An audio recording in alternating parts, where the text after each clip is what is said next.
तुम्हारा अन्नदाता, पग पग पर है संग तुम्हारे अन्नदाता। लहू किसानों का बन के पसीना सींचता है धरती का सीना। मेहनत का तेरी हक दिलवाने, नई तकनीक नई खोज बताने। पशुधन को गुणवान बनाना, पौध सुरक्षा को सिखलाना, खेती के सब गुर समझाने, भारत का सरताज बनाने। आठों पहर है संग तुम्हारे अन्नदाता, अन्नदाता। नमस्कार, मैं सुखबीर गुरदासपुरी आप सभी दर्शकों का अन्नदाता कार्यक्रम में स्वागत करती हूं। हर रोज की तरह कार्यक्रम में हम लेकर आते हैं खेती बाड़ी से जुड़ी हुई बहुत सी लाभकारी जानकारियां। तो चलिए सबसे पहले देखते हैं क्या है विशेष आपके लिए आज के कार्यक्रम में। विश्व जल दिवस पर अन्नदाता की विशेष प्रस्तुति।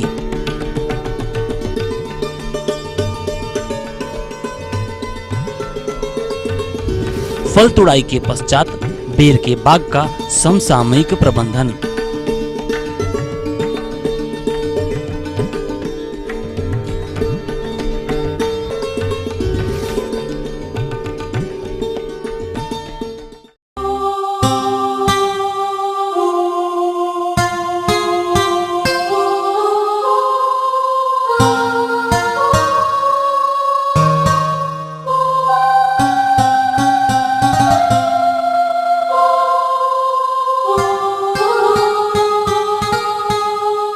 किसान भाइयों, जल प्रकृति की एक ऐसी अनोखी एवं अनमोल देन है जिसके बगैर जीवन की परिकल्पना नहीं की जा सकती। यदि जल न हो तो प्राणियों एवं वनस्पतियों का अस्तित्व ही मिट जाएगा।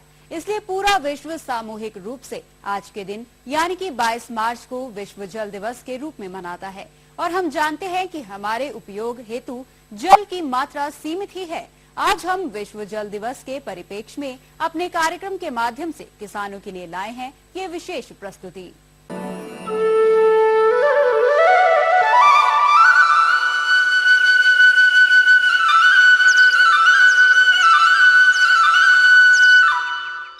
जल प्रकृति की एक ऐसी अनोखी एवं अनमोल देन है जिसके बगैर जीवन की परिकल्पना नहीं की जा सकती है। यदि जल न हो तो प्राणियों एवं वनस्पतियों का अस्तित्व ही मिट जाए। इसलिए तो कहा गया है, जल ही जीवन है। ताजा जल यानी कि फ्रेश वाटर के महत्व एवं महत्ता की जागरूकता हेतु संयुक्त राष्ट्र संघ द्वारा 22 मार्च सन 1993 में प्रत्येक वर्ष 22 मार्च को विश्व जल दिवस के रूप में मनाने का निर्णय लिया गया था। इस वर्ष का विश्व जल दिवस का मुख्य एजेंडा ताजा पानी का स्थायित्व प्रबंधन किस प्रकार किया जाए जिससे कि ताजा पानी की भरपूर उपलब्धता इस धरती पर हमेशा बनी रहे। आप लोगों की जानकारी हेतु बता दूं कि पृथ्वी पर मात्र 2.5% ताजा जल ही उपलब्ध है तथा शेष 97.5% जल लवणीय है जो कि समुद्र जल के रूप में उपस्थित है। यानी कि भूमंडल का 2/3 भाग समुद्र के रूप में जल से घिरा है और जल का चक्र समुद्र से हवा और फिर हवा से समुद्र में बराबर चलता रहता है।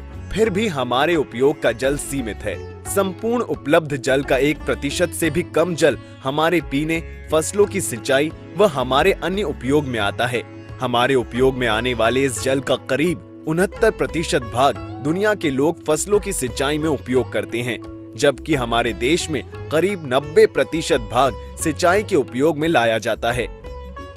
जहां तक अपने देश की बात है, प्रतिवर्ष लगभग 3840 अरब घन मीटर वर्षा जल प्राप्त होने के बावजूद भी इसका 65% भाप एवं वाष्पोत्सर्जन के द्वारा उड़ जाता है तथा शेष 35% जल यानी 1340 अरब घन मीटर हमारे लिए काफी पर्याप्त है, क्योंकि जो देश में पानी की मांग है वह आज के समय में केवल 605 अरब घन मीटर ही है, परंतु उसका भी 50% जल बहकर नाले, नदियों से होकर समुद्र में चला जाता है, जहां हमारे देश में सन 1951 में प्रति व्यक्ति 5177 घन मीटर पानी की उपलब्धता थी, वहीं सन 2011 में प्रति व्यक्ति 1545 घन मीटर पानी की उपलब्धता थी और यह परिस्थिति रही तो सन 2025 में 1340 घन मीटर पानी प्रति व्यक्ति उपलब्धता रहेगी। लगभग हमारी कृषि भूमि मुख्य रूप से वर्षा पर आधारित है और हमारी खेती तथा अन्य धंधों के लिए पानी की उपलब्धता मुख्यतः इन स्रोतों से होती है।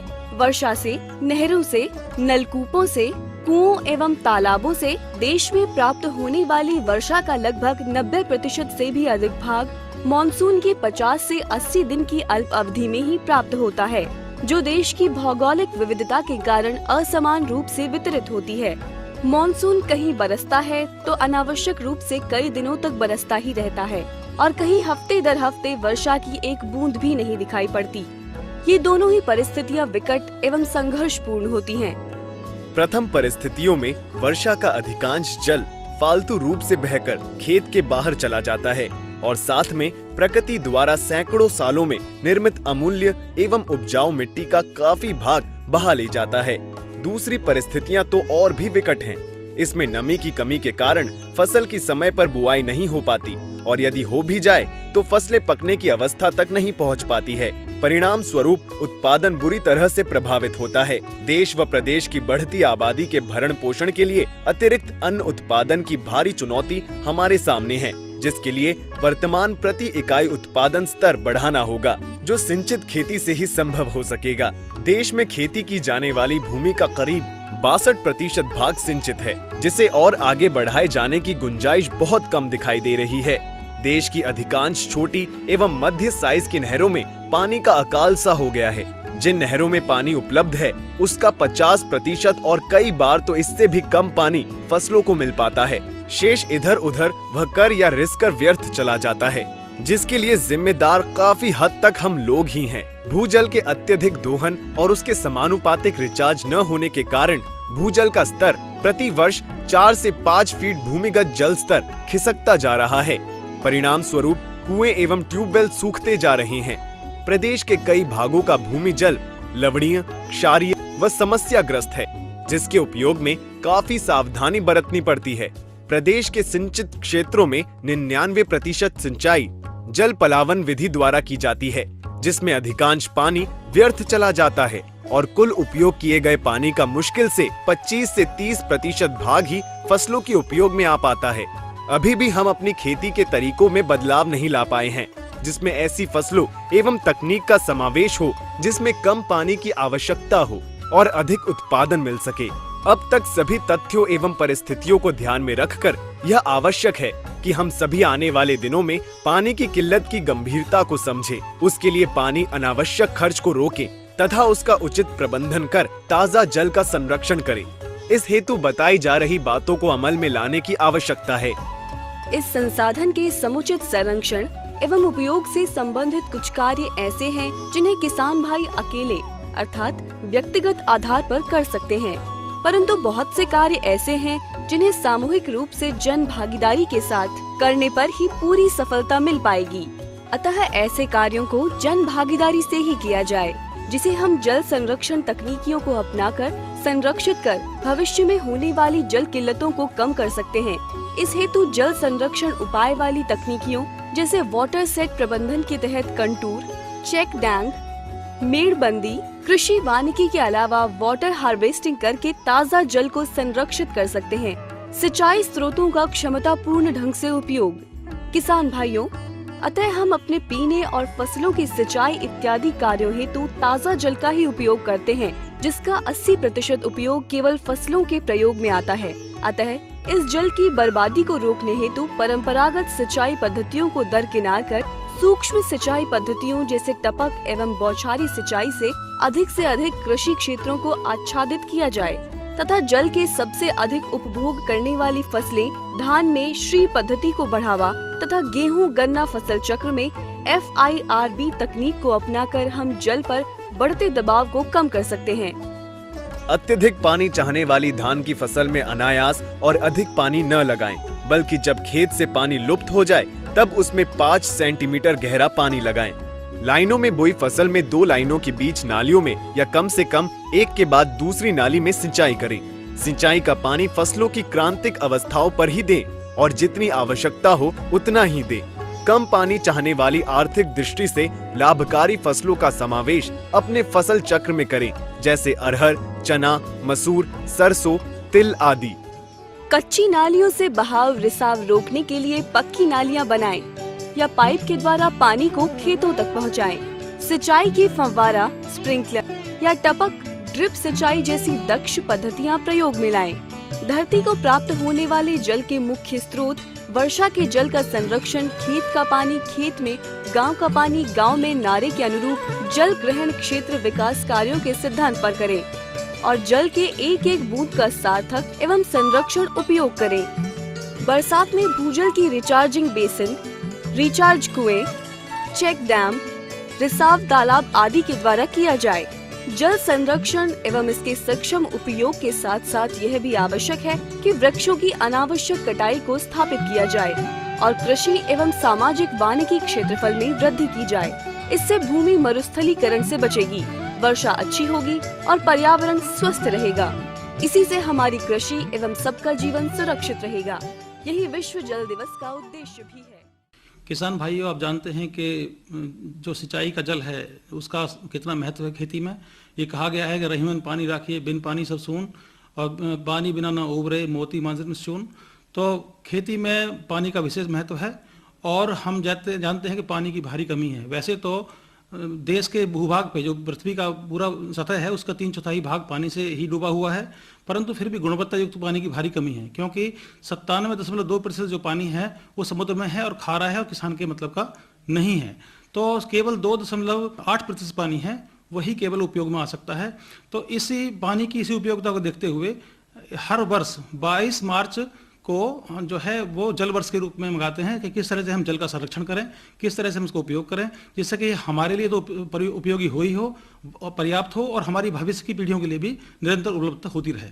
यदि आप देखें देश स्तर पर तो पंजाब में 12 जनपद और पूरे देश के जो 71 जनपद ऐसे हैं जहां पे लगातार पानी की जो जल का जो भूगर्भ जल है उसका स्तर घटता जा रहा है और इस स्तर तक पहुंच गया है कि वो उसको डार्क जोन घोषित किया गया है। तो डार्क जोन घोषित होने का मतलब ये है कि वहां पर जो है क्रांतिक स्तर से भी नीचे पानी चला गया है। आप जानते हैं कि जो जितना पूरा पानी है उसका जो है 80% पानी जो है वो कृषि में उपयोग होता है। तो यदि कृषि में हम पानी बचा पाएंगे तो हम सार्थक स्तर पर पानी की बचत कर पाएंगे। पानी के लिए जो देश स्तर पर जल ग्रहण जो क्षेत्र में वार जो है परियोजना चलाई जा रही हैं और इस परियोजना का ये जो माध्यम है किस तरह से हम लोग जो है पानी को बचाएं और खेत का पानी खेत में संरक्षित करें और गांव का पानी गांव में संरक्षित करें, क्योंकि गांव स्तर पर जो तालाब थे वो धीरे धीरे जो है सिल्ट के मिट्टी और गाद बैठने से धीरे धीरे भरते जा रहे हैं, वो पानी घटता जा रहा है और पानी के घटने से हमारे जो जल के जितने भी स्रोत हैं उनमें भारी कमी आ रही है। तो हमको एक तो गांव के तालाबों को फिर से जिंदा करना है, ये बहुत ज़रूरी हुआ है। इस 22 मार्च पे हम लोग प्रण करें, हम लोग शपथ लें कि गांव में जो स्वरूप हमारा पहले था, गांव में तालाब और ताल तलैया जो है वो फिर से भरे रहें पानी से, क्योंकि ये हमारे जो है जल संभरण पुनर्भरण के लिए बहुत आवश्यक है। हम जानते हैं कि हम लोग जो है 40% जो पानी है वो हर साल ज़मीन से निकाल ले रहे हैं और जितना पानी निकाल रहे हैं उसकी अपेक्षा में बहुत कम पानी नीचे जा पा रहा है। तो इसको हमसे फिर से विचार करना पड़ेगा।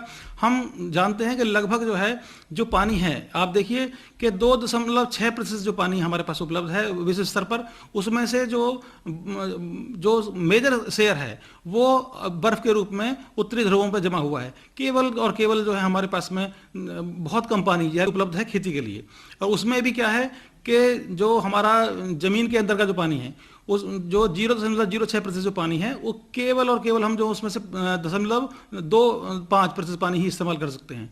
तो इस बात को देखते हुए एक तो हम खेती करें इस आधार पे कि फसलों में का चयन जो है वो जमीन के आधार पे, किस तरह की जमीन है, किस तरह की जलवायु है, इसके आधार पे करें। यदि जमीन हल्की है तो हमें बार बार सिंचाई लगानी पड़ेगी, इसलिए ऐसी फसलों का चुनाव करें जिनकी जलमांग कम हो। क्रांतिक अवस्था पे जो फसलों की क्रांतिक अवस्था उसी पर सिंचाई करें, क्योंकि इससे पानी बचेगा। हम अंधाधुंध प्रयोग पानी का न करें। दूसरे जो है पानी अधिक लगाना, हम ये मानते हैं कि घर में गाँव में जो है खाने में घी और खेत में पानी जितना लगाएंगे उतना ही फायदा होगा। इस मिथक को तोड़ना होगा। तो हमको देखना यह है कि किस तरह से हम इसको घटाएं, और हमको ये भी देखना है कि जो है वाटर शेड के आधार पे हम खेती करें।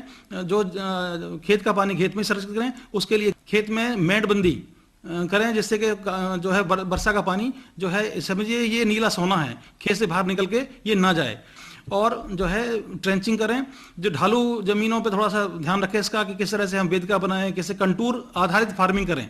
यदि कंटूर आधारित फार्मिंग करेंगे तो जल का वो नहीं होगा। दूसरा, जितनी भी कर्षण क्रियाएं हैं वो ढाल के विपरीत करें, जिससे कि हमारा जल जो बह के बहुत जल्दी बाहर नहीं निकलेगा। जिससे कि दूसरे एक कुछ नए सिस्टम ऐसे इजाद हुए हैं, जैसे कि जो लो प्रेशर इरिगेशन सिस्टम है, ड्रिप इरिगेशन, ये आप प्रयोग करेंगे तो बेहतर होगा। यदि आपके पास हाई प्रेशर सिस्टम है तो स्प्रिंकलर सिस्टम का इस्तेमाल कर सकते हैं। इससे करीब करीब 85% पानी का बचत होगी और केवल 15% में काम चलेगा। तभी हमारी जो हमारे 22 मार्च में जो हम लोग विश्व जल दिवस बनाते हैं उसकी सार्थकता सिद्ध होगी।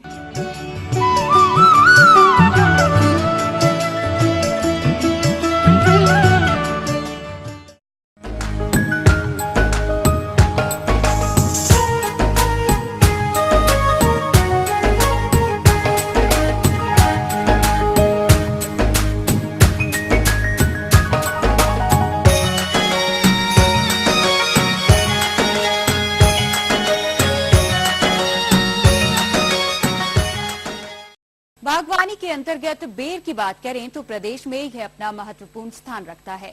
किसान भाई इसके लाभ को देखकर बाग स्थापित किए हैं। क्योंकि इस समय इन बागों में फल तुड़ाई का कार्य लगभग संपन्न हो चुका होगा, इस समय बेर के बाग में किस प्रकार से देखरेख एवं प्रबंध कार्य किया जाए जिससे कि आने वाले समय में बेर के बाग से अधिक उत्पादन प्राप्त किया जा सके।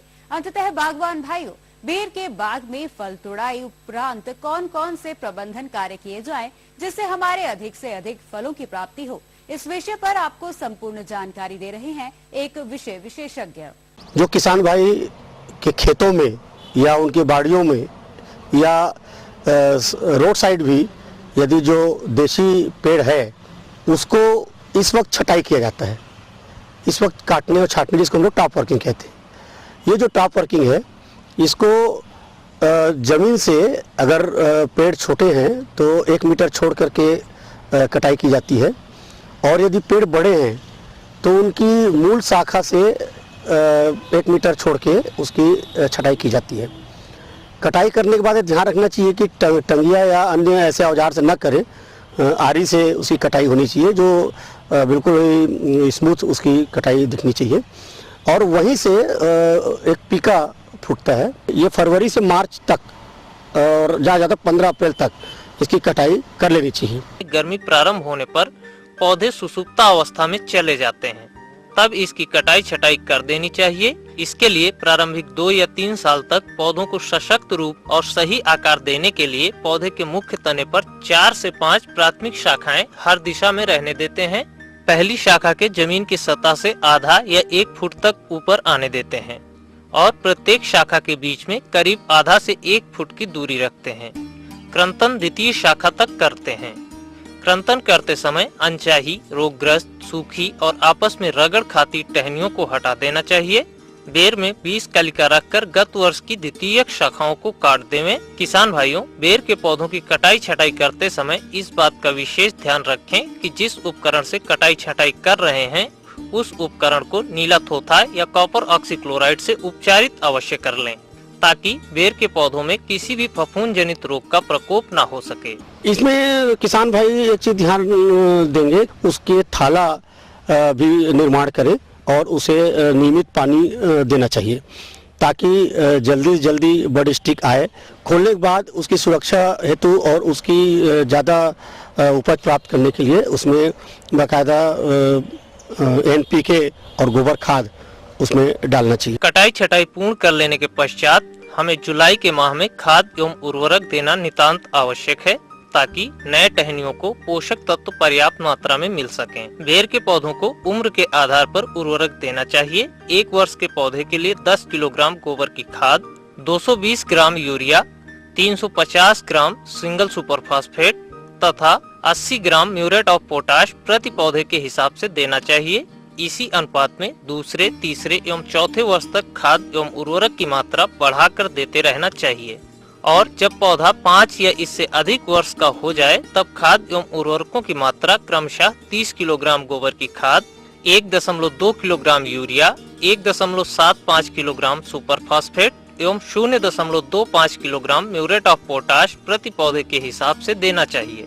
किसान भाइयों, गोबर की खाद, सुपर फास्फेट एवं म्यूरेट ऑफ पोटाश की पूरी मात्रा तथा यूरिया की आधी मात्रा जुलाई माह में प्रयोग करते हैं एवं शेष बची हुई यूरिया की आधी मात्रा नवंबर माह में देनी चाहिए। खाद एवं उर्वरक देने के तुरंत पश्चात सिंचाई कर देनी चाहिए। किसान भाइयों, यदि आप इन सभी कार्यों को सही समय एवं दक्ष ढंग से करते हैं तो नए प्ररोह अधिक निकलेंगे, जिससे अधिक फूल आएंगे और अच्छी गुणवत्ता के फलों की प्राप्ति होगी। तो ये थी कुछ उपयोगी जानकारियां। अब लेते हैं एक छोटा सा ब्रेक, जल्द लौटेंगे और कार्यक्रम में आगे हैं महत्वपूर्ण जानकारियां। बने रहिए हमारे साथ।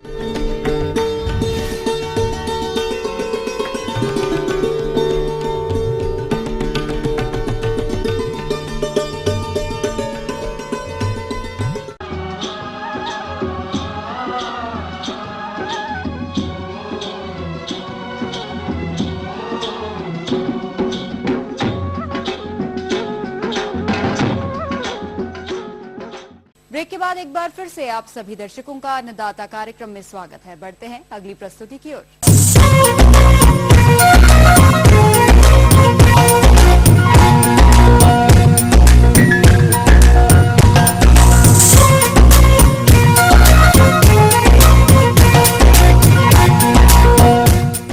प्रदेश के लघु और सीमांत पशुपालक पशुधन के अंतर्गत भेड़ बकरियों का पालन मुख्य रूप से करते हैं, लेकिन मौसम परिवर्तन के चलते इनमें PPR नामक रोग मुख्य रूप से देखा जा रहा है।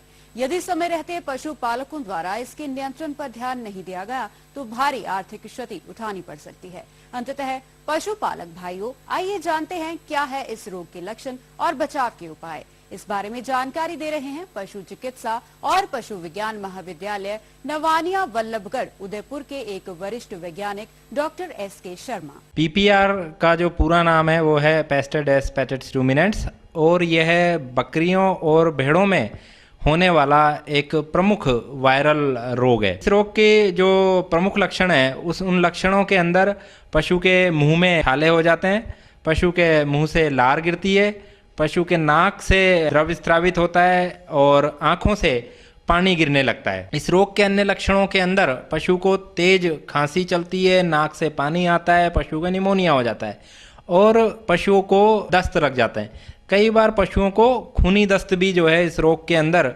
हो जाते हैं। पशुओं को श्वास संबंधी बीमारी होती है, सांस लेने में दिक्कत आती है, पशु जो है खाना पीना बिल्कुल छोड़ देता है, कंप्लीटली ऑफ फीड हो जाता है और कई बार इस स्त्राव के अंदर खून भी देखा जाता है। तो इस तरह के विकट लक्षण इस रोग के अंदर देखने में आते हैं। सामान्यतः ये रोग तब देखा जाता है जबकि कोई नई खरीदे हुए पशु यदि आप अपने फार्म पर नए इंट्रोड्यूस करते हैं तो उन पशुओं के अंदर ये रोग देखा जाता है। और ट्रांसपोर्टेशन का जो स्ट्रेस है या डिवर्मिंग का जो स्ट्रेस है के कारण भी ये रोग एक साथ प्रोलिफरेट होता है और फार्म के अंदर ये रोग आ जाता है। तो ये एक महत्वपूर्ण बीमारी है और इस बीमारी के अंदर बकरियों के अंदर काफ़ी अधिक मृत्यु दर देखी गई है।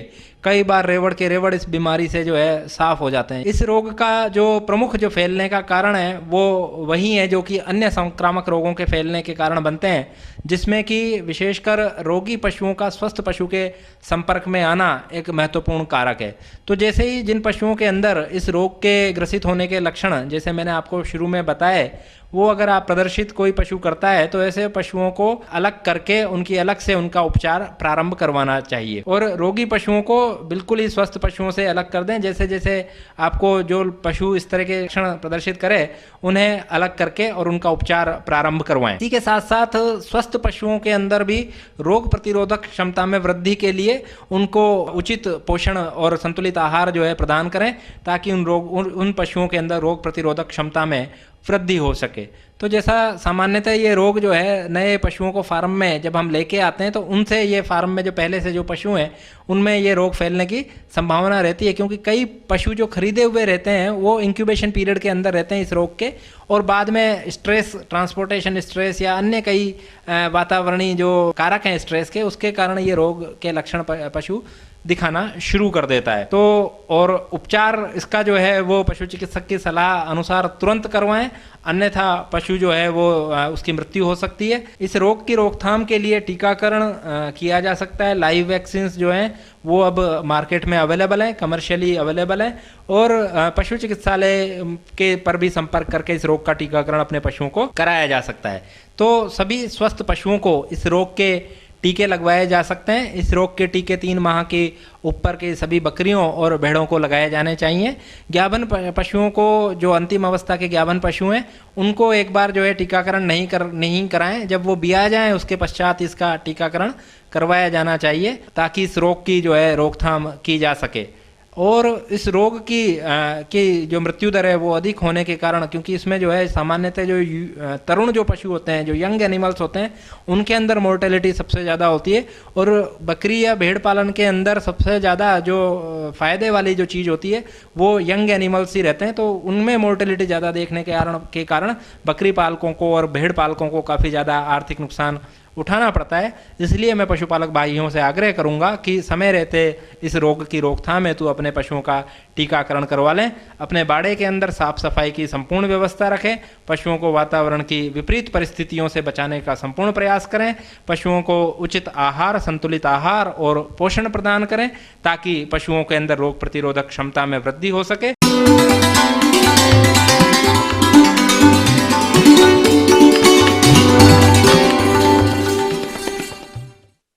अन्नदाता हेल्पलाइन निशुल्क फोन संपर्क सेवा के माध्यम से आपके द्वारा पूछे गए प्रश्नों में से 1 या 2 महत्वपूर्ण प्रश्नों को हम अपने कार्यक्रम में शामिल करते हैं। इसी के तहत आज का चयनित प्रश्न और उसका जवाब इस प्रकार है। अन्नदाता हेल्पलाइन में आज हमने जिस प्रश्न को शामिल किया है उसे पूछा है बघौली हरदोई के राम सेवक चौधरी ने। आपने गर्मी में बोई जाने वाली चारे की विभिन्न प्रजातियों के बारे में जानकारी चाहिए हैं विभिन्न चारा फसलें एवं उनकी उन्नत प्रजातियों पर, जिसके अंतर्गत ज्वार के लिए उन्नत किस्में हैं विदिशा 60-1, जवाहर 30, पूसा चरी 1। इनकी कुल उत्पादन क्षमता लगभग 350 से 450 क्विंटल प्रति हेक्टेयर रहती है। इसी तरह मक्के के लिए उन्नत किस्में हैं अफ्रीकन टॉल। इसकी उत्पादन क्षमता 350 से 500 क्विंटल प्रति हेक्टेयर है। लोबिया के लिए उन्नत किस्में हैं जवाहर लोबिया 1, जवाहर लोबिया 21। इसकी उत्पादन क्षमता 200 से 350 क्विंटल प्रति हेक्टेयर है। चरी में MP चरी J69 है। इनकी उत्पादन क्षमता लगभग 700 से 800 क्विंटल प्रति हेक्टेयर है। इसके अलावा सूडान घास, नेपियर, बाजरा हाइब्रिड, पारा घास, नंदी घास आदि का चयन भी आप कर सकते हैं, जिनकी उत्पादन क्षमता लगभग 1400 से 1500 क्विंटल प्रति हेक्टेयर रहती है। हम ये उम्मीद करते हैं कि आज का कार्यक्रम आप सभी दर्शकों के लिए उपयोगी रहा होगा। किसान भाइयों, अन्नदाता आपकी सेवा के लिए संकल्परत है। कृषि संबंधित समस्या और सुझावों के लिए आप हमें इस पते पर संपर्क कर सकते हैं। प्रोड्यूसर अन्नदाता, ETV Uttar Pradesh Uttarakhand, Ramoji film city, Hyderabad 501512। साथ ही आप हमें ईमेल भी कर सकते हैं। हमारा ईमेल है annadata.up@etv.co.in। इसके अतिरिक्त आप हमें निशुल्क हेल्पलाइन नंबर 180042540885 पर शाम 5 बजे से 6 बजे के बीच संपर्क कर सकते हैं। अब आइए देखते हैं कल के मुख्य अंश। सोलर पंप सेट स्थापित करने पर जानकारी। आंवला की बाग में समसामयिक देखरेख।